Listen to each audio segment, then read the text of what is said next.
Cancer Healer Center, a new beginning.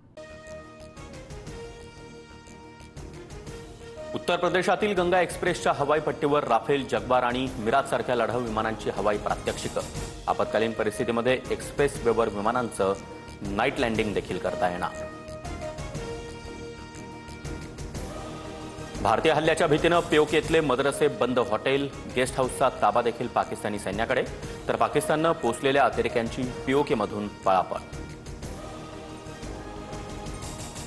भारताकडून पाकिस्तानी नागरिकांना परत पाठवण्याची प्रक्रिया सुरू. मात्र भारतीय पासपोर्ट असलेल्या नागरिकांना पाककडून प्रवेशबंदी. भारतामध्ये लग्न केल्यानं आपल्याच मुलांना सोडून पाकिस्तानात जाण्याची एक आईवर वेळ. लष्कर ए तोयबाचा दहशतवादी हाफिज सईदचं लोकेशन बदलण्यात आल्याची माहिती. पाक लष्कराचा केंट परिसर हाफिजचा नवा अड्डा. आयएसआय आणि पाक लष्करानं हाफिजला सुरक्षित ठिकाणी नेल्याची माहिती. पाकिस्तानातल्या राजकारणामध्ये ट्विस्ट. लष्कर प्रमुख आसिफ मुनीर आणि पंतप्रधान शहबाज शरीफ यांच्याकडून माजी पंतप्रधान इम्रान खान यांच्याकडे मदतीची याचना. इम्रान खान सध्या तुरुंगात. भारताकडून पाकिस्तानला अजून एक धक्का. पाकिस्तानच्या पंतप्रधान शहबाज शरीफचं युट्यूब चॅनल भारताकडून ब्लॉक, तर माजी पंतप्रधान इम्रान खानचं इंस्टाग्राम अकाउंट देखील बंद. पाकिस्तानी क्रिकेटर्स आणि कलाकारांचं सोशल अकाउंट्स देखील भारतामध्ये बॅन. बाबर आझम, मोहम्मद रिझवान, शाहीन आफ्रिदीचं इंस्टाग्राम भारतामध्ये बंद. दहशतवादावरून हात झटकणाऱ्या पाकिस्तानची एकाच आठवड्यात 2 वेळा कबुली. पाकिस्ताननं भूतकाळात दहशतवादी गटांना मदत पुरवली होती. संरक्षण मंत्र्यांनंतर माजी परराष्ट्र मंत्री बिलावल भुट्टोकडूनही पाकिस्तानचं पाप मान्य. केंद्रीय जलशक्ती मंत्री CR पाटील यांचा पाकिस्तानला इशारा. पहलगाम हल्ल्याची आता ॲक्शन बघा. सिंधू जलकरार रद्द केल्यानंतर CR पाटील यांचं मोठं वक्तव्य.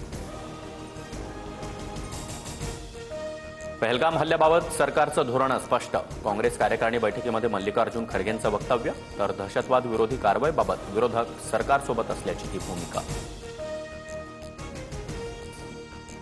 भारत आणि अमेरिकेमध्ये $13 कोटी मोठा लष्करी करार. भारतीय नौदल सागरी सुरक्षा सॉफ्टवेअरसह अद्ययावत यंत्रणा अमेरिकेकडून खरेदी करणार. पहलगाम हल्ल्याच्या पार्श्वभूमीवर कराराला महत्त्व. पाकवर सर्जिकल स्ट्राईक करण्यास अमेरिकेनं भारतामध्ये ग्रीन सिग्नल दिलाय, अशी चर्चा सुरू. भारतानं दहशतवाद्यांविरोधात ॲक्शन घ्यावी, क्षेत्रीय युद्ध भडकू नये याची काळजी घ्यावी. अमेरिकेचे उपराष्ट्रपती JD व्हान्स यांचं वक्तव्य. NIAचं पथक पहलगाम हल्ल्याचं रिक्रिएशन करणार.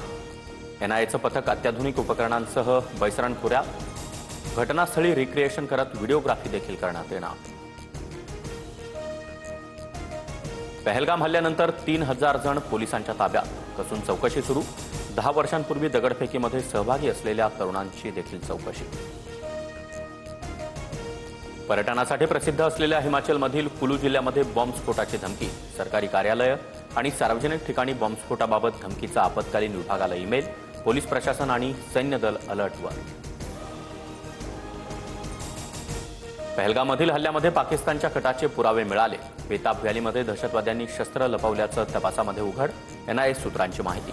NIAकडून पहलगाम हल्ल्याचा प्राथमिक तपास अहवाल तयार. मुख्यमंत्री व्हावं असं मलाही वाटतं, पण तसं झालं नाही. मात्र एक ना एक दिवस मी मुख्यमंत्री होईन.